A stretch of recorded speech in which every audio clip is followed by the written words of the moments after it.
Attitude is everything. मैंने अपने पिछले वीडियो में आपको इस बुक की 3 के आइडियाज बताए थे और ये वीडियो उसी का पार्ट 2 है, जिसमें आपको जानने मिलेगा कि कंफर्ट जोन से कैसे बाहर आया जाए। आप जानेंगे कि कैसे आपको बात करने का तरीका आपको सक्सेसफुल होने से रोक रहा है, और इस वीडियो में आप सीखेंगे कि कैसे हम अपनी फियर को ओवरकम करके एक विनर जैसा एटीट्यूड बना सकते हैं। तो चलिए देर न करते हुए वीडियो स्टार्ट करते हैं। दोस्तों, आपके वर्ड्स में, आपके शब्दों में बहुत ताकत होती है। वो एक बेहतर फ्यूचर बना भी सकते हैं और बर्बाद भी कर सकते हैं। आप खुद से बार बार जैसी बातें करते हैं वैसा ही आपका बिलीव बन जाता है, और जैसा आपका बिलीव होता है आपको रिजल्ट भी वैसे ही मिलते हैं। एग्जाम्पल, राहुल सोचता है वो सेल्स में अच्छा नहीं है। वो खुद से और अपने दोस्तों से यही कहता है, मैं कभी सेल्स में अच्छा नहीं कर सकता। अब वो जितनी बार ये बात बोलेगा उसका बिलीव उतना ही मजबूत होता चला जाएगा, और जब उसका ये बिलीव बन जाएगा कि वो सेल्स में सक्सेसफुल नहीं हो सकता तो वो एक्शंस भी कम लेगा।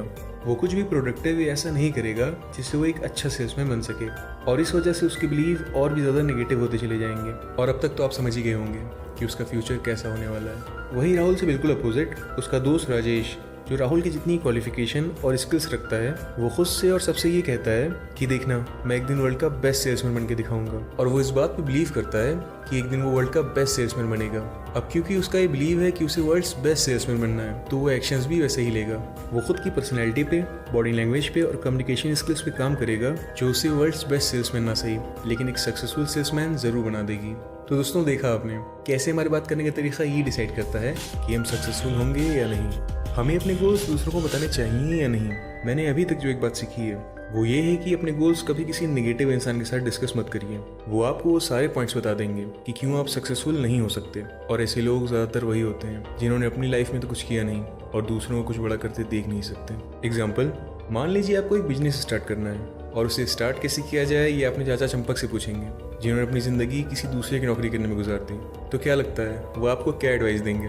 वो आपको एक पूरी लिस्ट दे देंगे कि क्यों आपको बिजनेस स्टार्ट नहीं करना चाहिए, और चाचा चंपक से थोड़ी देर बात करने के बाद आपको खुद पे इतना कॉन्फिडेंस नहीं रह जाएगा कि आप बिजनेस करने के लायक हैं। इसीलिए अपने गोल्स बस उन्हीं के साथ डिस्कस करिए जो आपकी फील्ड की नॉलेज और एक पॉजिटिव एटीट्यूड रखते हो। हम सभी ऐसे लोगों को जानते हैं जो हमेशा ये कहते रहते हैं कि मैं ये नहीं कर सकता, मैं इसमें अच्छा नहीं हूँ, ये तो मेरे लिए इम्पॉसिबल है। और जब कोई इंसान दिनों रात ऐसी बातें करता है तो वो और कुछ नहीं बल्कि अपने माइंड को फेलियर के लिए प्रोग्राम कर रहा है। क्या आप भी अपनी लाइफ के इन एरियाज को नेगेटिव एटीट्यूड से देखते हैं? रिलेशनशिप, लोग मेरा हमेशा फ़ायदा उठाते हैं। फाइनेंस, मैं हमेशा गरीब ही रह जाऊंगा। करियर, मुझे पता नहीं है मुझे क्या करना है, शायद मैं कभी कुछ नहीं कर सकता। और अगर आप एक ऐसा नेगेटिव एटीट्यूड रखते हैं तो आपको रिजल्ट भी नेगेटिव ही मिलेगा। ये बात याद रखिएगा कि आप जैसी सोच रखते हैं, जैसी बातें करते हैं, आपका सबकॉन्शियस माइंड वैसे ही प्रोग्राम हो जाता है। तो अपने शब्दों की पावर को समझिए और एक पॉजिटिव एटीट्यूड रखिए जो आपको मदद करेगा वो सब हासिल करने में जो आप चाहते हैं। हाउ आर यू, कैसे हो?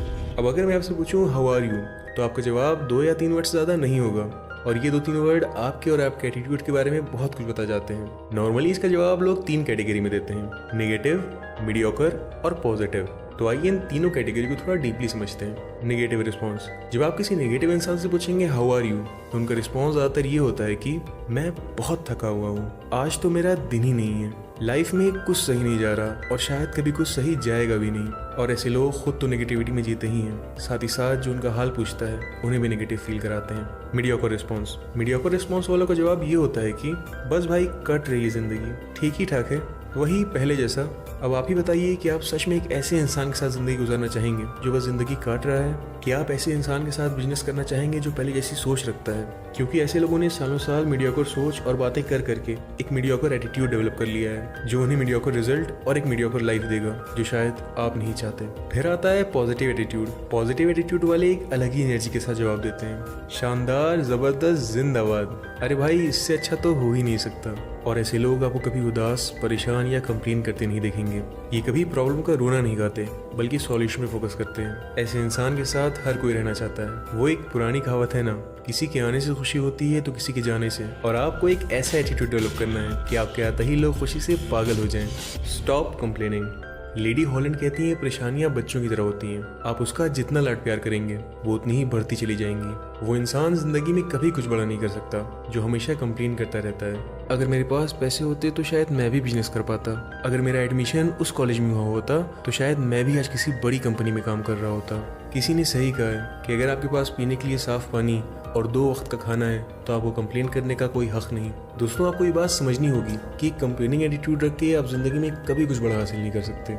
इसके बजाय आप ये देखिए कि आपके पास कितना कुछ है जिसके लिए दुनिया में लाखों लोग तरस रहे हैं। अपने डर पे जीत हासिल करके आगे कैसे बढ़ें। अगर आपको सच में सक्सेसफुल होना है तो आपको अनकंफर्टेबल होना होगा। ये बात सुनने में बहुत सिंपल लगती है, लेकिन ज़्यादातर लोग करते क्या हैं, जब वो कोई फियरफुल या अनकंफर्टेबल सिचुएशन फेस करते हैं वो डर की वजह से एक्शन नहीं लेते, जिस वजह से वो कभी अपने कंफर्ट जोन से बाहर नहीं आ पाते। दोस्तों, हम सबके अपने अलग अलग डर होते हैं। एग्जाम्पल, कोई पब्लिक स्पीच देने से डरता है तो कोई लाइफ में एक बड़े चेंज से, कोई फेल होने के डर से डरता है तो कोई एक नया दोस्त बनाने से। यहाँ डर से ये मतलब है कि जो डर आपके प्रोफेशनल और पर्सनल ग्रोथ के रास्ते में आता है और जिसे अगर आप ओवरकम नहीं करेंगे तो आप लाइफ में कभी कुछ बड़ा नहीं कर सकते। इमेजिन करिए आपका कंफर्ट जोन एक सर्कल है जिसके अंदर आपकी वो हैबिट्स और रूटीन्स हैं जिसे करने में आप अनकंफर्टेबल फील नहीं करते।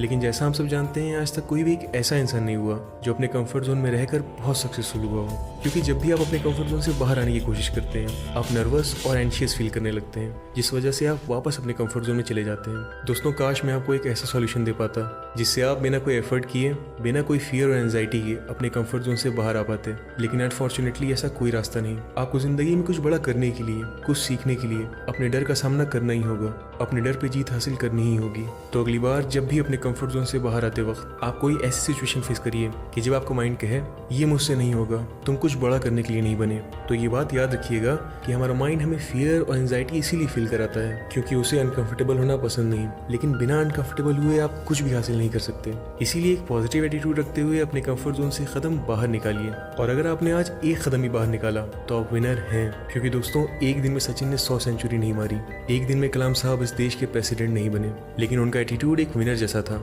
इसीलिए वो विनर बने। तो आपको भी अपने कंफर्ट जोन से बाहर आने के लिए रोज छोटे छोटे कदम लेने होंगे, और हर कदम के साथ खुद को ये बोलिए कि मैं एक विनर हूँ। तो दोस्तों, ये था एटीट्यूड इज एवरीथिंग का पार्ट 2। मुझे उम्मीद है आपको ये वीडियो पसंद आई होगी, और अगर आप फ्यूचर में ऐसी नॉलेजेबल बुक्स की समरीज और मोटिवेशनल वीडियोस देखना चाहते हैं तो इस वीडियो को लाइक करके सब्सक्राइब करना मत भूलिएगा।